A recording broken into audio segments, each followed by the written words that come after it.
Hello everyone, welcome back to Shrek 2. We are fighting Prince Charming. And this is not my first attempt doing it that you're seeing. I died the first time that I tried it because something that happens a lot in this game is that when there's like a lot of enemies on screen, I'll like be, I think, like doing fine, and then suddenly like my character will die and it'll switch to another character and I'll realize that all the other characters have died and that I'm like, I have one character left and they have like no health left and I have to do it all on my own, and then I usually end up dying. And that's what happened here. But the best thing to do, I think I'm starting to get into the groove of this game where I'm starting to realize like which characters are useful for which scenarios. Maybe after this LP, not right after, but, you know, maybe sometime in the future, maybe I'll, like, stream this game and play through it, and then maybe I'll have a little bit better grasp, because I found that with, like, big groups of enemies, Shrek is a generally pretty useful thing to have, just because he has the thing that stuns them. Red seems to be the most, like, generally useful character, because she has the spin move that can stun people. She can throw things from far away, and that stuns most enemies, and stuff like that. So, yeah, I found that, like, when it's the regular enemies, I usually will switch to Shrek, and then just do this over and over again, and usually the other characters will help out and kind of finish them off. And then when it comes to Prince Charming, the best thing to do is to just switch to red and start hitting him with the apples, because you don't have to get anywhere near him, so you don't get hit by his sword, because he's just swanging it around every couple seconds. And it like does a pretty good amount of damage, so you can just pelt him, and yeah, there you go. I'll get you, Shrek. And I like how he doesn't die or anything, he just kind of like gives up. Ha ha ha! It was a great Shrek laugh. It is pretty funny how the voice actor in this game sounds nothing like Mike Myers as Shrek. I should watch the... I just remembered the other day that they made a bunch of, like, Shrek TV specials, like different holiday specials. They also made one for Madagascar, which I never watched. I did see the short that they made. It played in front of, I want to say it was Wallace and Gromit, the Were-Rabbit movie. They had a like a Christmas short with the penguins from Madagascar, and yeah, it's kind of weird that it would be that one, but I don't think it was flushed away. But it's weird that it would be Wallace and Gromit, because Madagascar came out like 5 months before that movie, and Wallace and Gromit came out in October, like beginning of October, so that's like kind of a weird time to release a Christmas movie. Although I do think that the Santa Claus 2 was released on October 31st. I think it was the last week of October. Because I know the third one came out like the very first week of November, which like... It was always funny to me as a kid. There would be times where like with Christmas movies, or even not explicitly Christmas movies, they would say this Christmas, and that could refer to movies that were coming out like the week of Christmas, or it could mean they were coming out like the first week of November. And sometimes they would release Christmas movies like really early. Like early November seems pretty early to me to release a Christmas movie in theaters. Like, I guess that November is technically the holiday season, and I will admit that I often switch into Christmas mode as soon as Halloween is over, even though I don't love to overlook Thanksgiving, because I do love Thanksgiving. But I only love it insofar as I like that it's a holiday where the whole point is just eating and engorging yourself, because I do that anyway. I don't really like or care about, like, the point of the holiday. Like, I don't want to celebrate the fucking pilgrims. Like, I'm not gonna... I don't give a shit about, you know, colonists, but whatever. This is a pretty cool part. Again, reminiscent of the chases in Ratatouille and stuff like that. This part's pretty hard because the, like, depth perception in this game is a little strange. It's kind of hard to tell exactly when you're jumping over something or when you're gonna get hit by it, so I just kind of wing it, and for some reason, every time I play this, the last character ends up being Puss in Boots. Don't know what that is.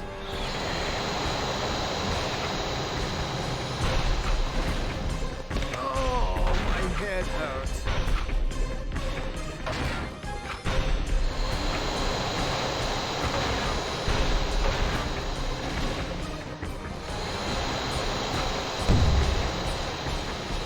But anyway, not too hard, just basically going forward and pressing A when you think it's appropriate.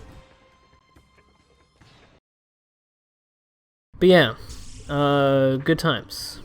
I kind of like forgot what I was saying, or like if I had any sort of broader point. I don't think I did, but who really knows at this point. But happy Wednesday, happy hump day. Hope everyone's doing well, and now we are going to be doing the prison break level, which is about 20 seconds of the movie and about 30 minutes of this game. So it's fun how that happens. But then, in the middle of the rainy night, something unexpected happened. Shrek and Donkey underwent a massive transformation. Shrek was as handsome as a prince, and Donkey his noble steed. Things seemed to be going great as the gang said thanks and goodbye to Lil Red for now. But after Shrek drank her potion, Fairy Godmother knew her son, Prince Charming, had a handsome rival for Fiona's affection. So she made sure he was locked away in the deepest, darkest dungeon of a faraway prison where no escape was possible. What Fairy Godmother didn't count on was Shrek's friends finding out about his arrest through a concerned and extremely benevolent third party.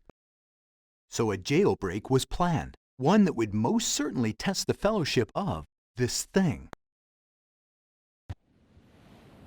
All right, listen up! The mice will sneak into the warden's office and get the keys to free the boys! But they're blind.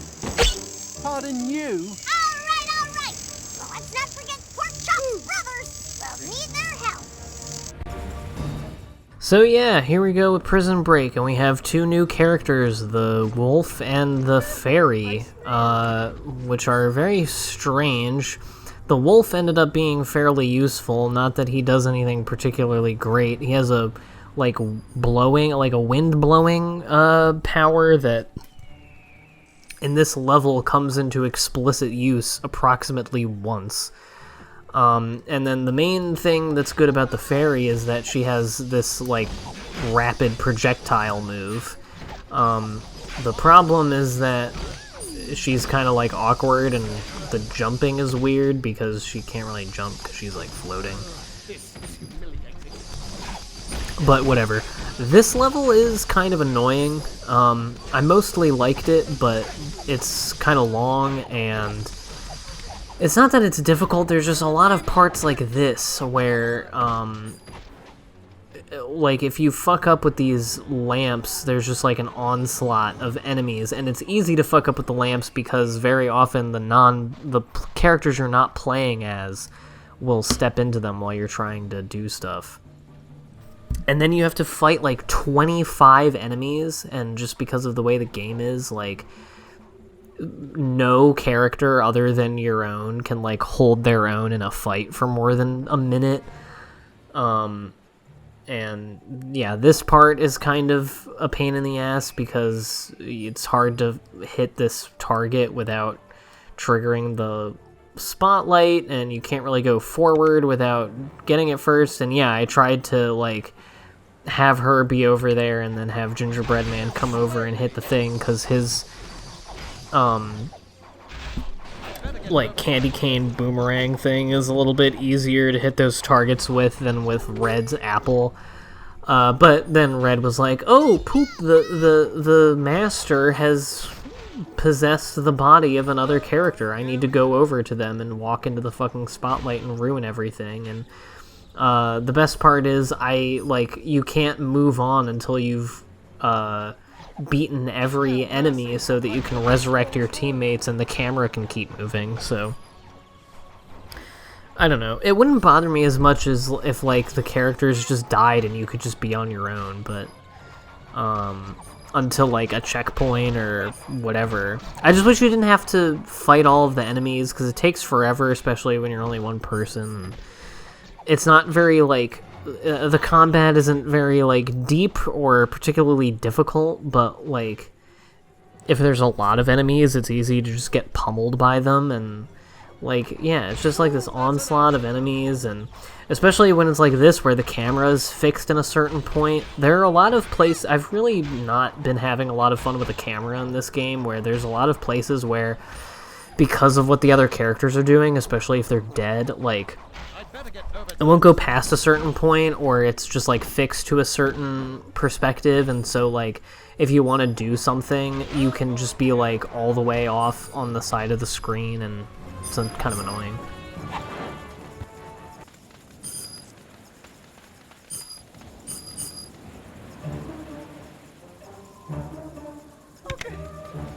Easy as apple pie. Also with these parts with multiple buttons, I'm used to Lego Star Wars, where if you stand on one of those buttons, your teammates will also stand on the buttons. But on this one, no, you gotta put every single one on there manually, buddy. And now we have some ball rolling to do. There's quite a bit of this in this level, where you have to roll a ball around a certain sort of track, and yeah, you get it. I like these spiders. They make a cool like sound when you kill them, and they're easy sort of one-hit things like the rats, so it's cool.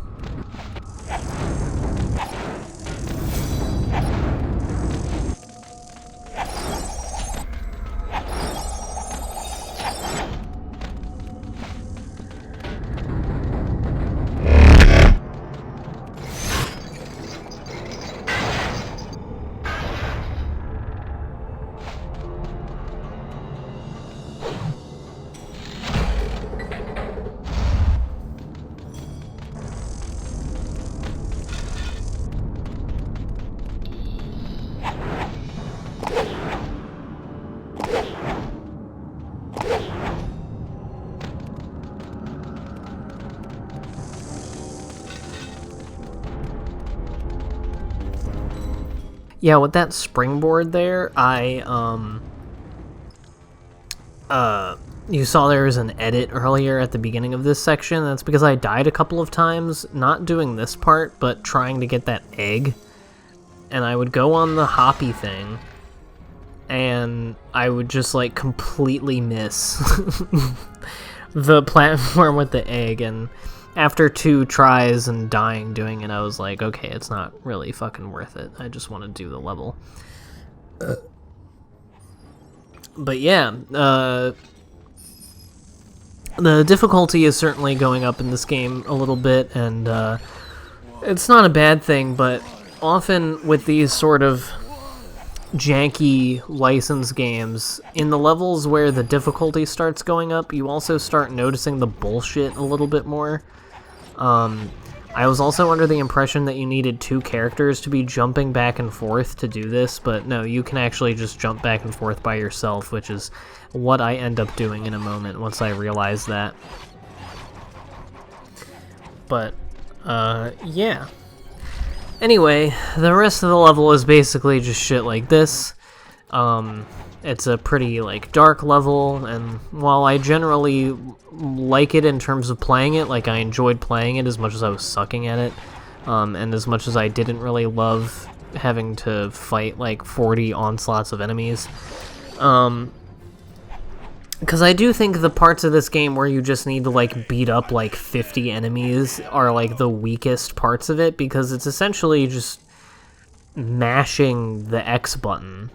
Or, in the GameCube case, it's the B button, but I have it assigned to X on my, controller. And, yeah, this is the part where I thought you were supposed to kill that guy and not, you know, just avoid being spotted by him.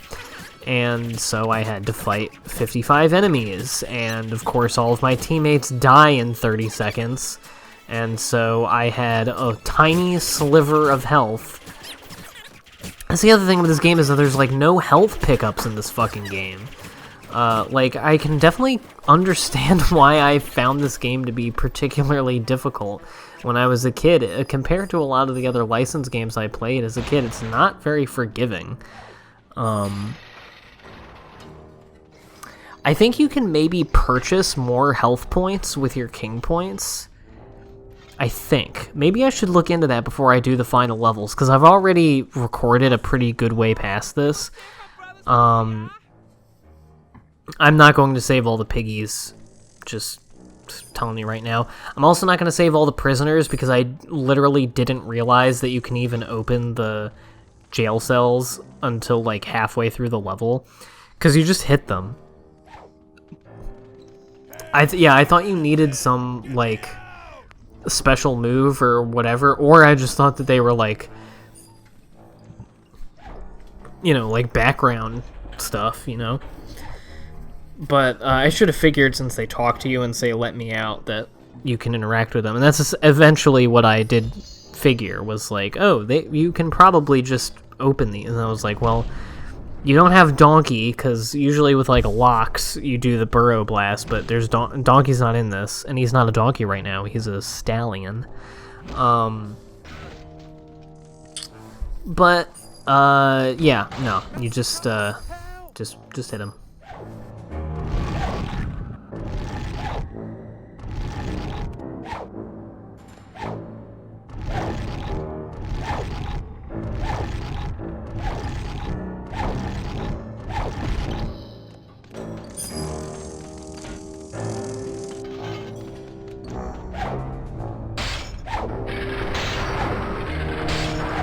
Anyway, the sort of most recent cultural thing that's happening that I could talk about is the beloved Elon Musk going on SNL. And I only saw clips of it, I only saw a couple of the sketches, I didn't watch the whole thing all the way through. I don't even know when the last time I watched a whole episode of SNL was, but I am not a fan of Elon Musk. I don't really think that is much of a surprise to anybody who knows me and knows, you know, my view of the world and my opinions on things. I just think he's annoying. I think his brand of, like, 2012 Reddit, like, epic bacon humor is kind of nauseating coming from him. He's just, like, utterly charmless and not funny, and also not very smart, but he has a reputation as, like, a monumental genius, where, you know, he's, I usually say that I hate Elon Musk, and I do think he's, like, mostly a bad person, but most of my, like, active hatred is reserved for his fans, just like the randos on the internet who go out of his way to, like, defend him and call him a god and say that he's, like, the modern Isaac Newton or whatever. Like, what do you get out of that? Like, just, to me, being, like, standing a person that has more than $100 billion is, like, boo-boo nerd shit. Like, you're... Comparatively, it's like a feudal peasant standing the king, like, and talking about how benevolent and smart and handsome the pharaoh is. You know, I just like he just has this, like, army of weird geek-ass nerds on Twitter who love him.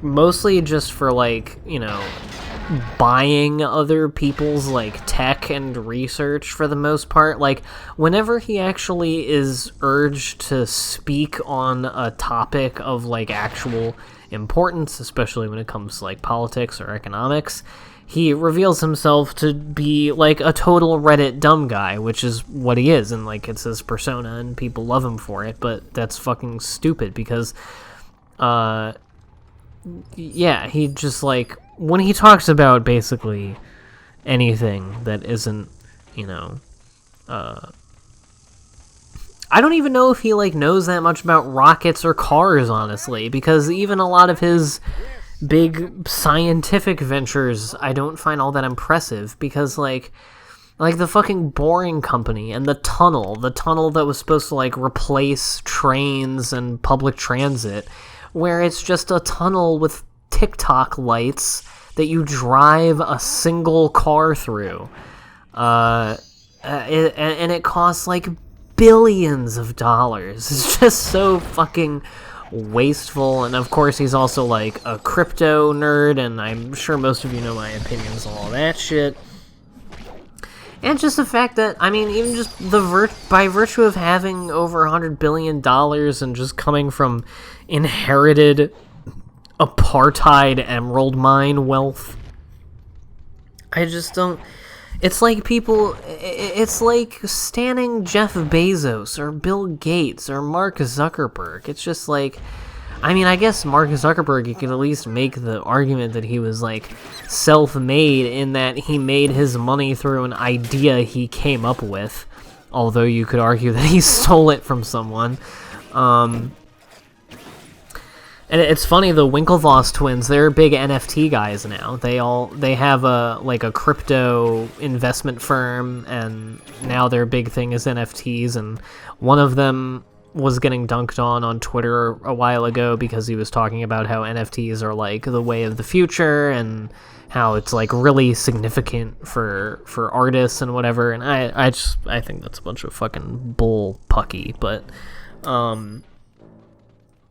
it's also funny how Elon fans, a lot of the things that they list when they're, like, praising him and saying why you should like him, of, like, things he's done, are things that he has not done yet. Like, they're all like, he is going to colonize Mars, and it's like, how do you know that? And also, like, no, he fucking isn't. Like, that's the thing.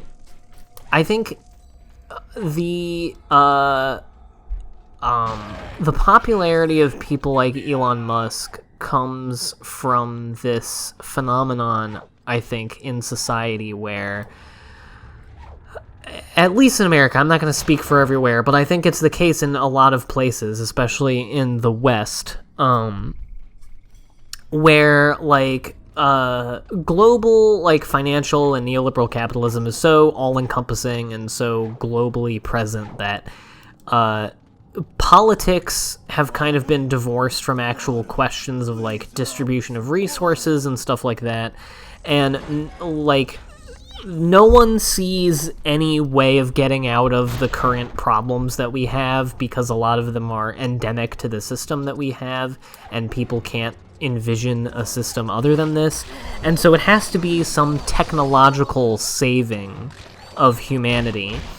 And I think Elon Musk very much embodies something like that, and Jeff Bezos as well, because both of them are trying to do, like, you know, space colonization. And I'm sorry, if that's what you're banking on to save humanity, or, like, the the things about aging, like reversing aging that they're doing right now, which is like, there's that Time magazine article about like the use of young human blood to reverse the effects of aging. Like, I'm sorry, if you think that those things will happen when it comes to space colonization and with the de-aging stuff, like, if you think that's going to be available to anybody but rich people, then I'm sorry, you like don't know anything about life.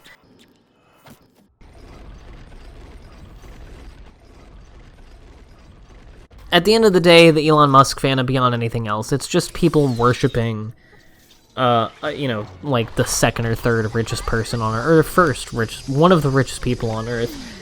And it's just annoying. It's the same, like I said, when people talk about how Bill Gates is so benevolent because he, quote-unquote, gives all his money away, despite his net worth going up a lot since he stopped being in the private sector. Anyway, once again, I've talked myself into a corner. Next time, we'll finish up this level and go on to the next one. See you then for that.